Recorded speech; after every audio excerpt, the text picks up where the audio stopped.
Second generation GMF body blend door uses this clip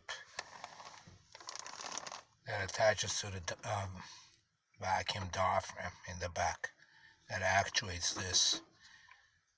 These are plastic and often break after many years due to plastic aging.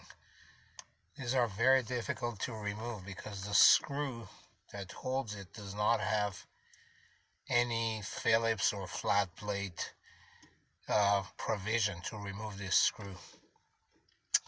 So when you want to replace this, you have to use a Dremel tool to cut the plastic, and even then it's pretty well fused. You're gonna use pliers, everything you can to get this to come out.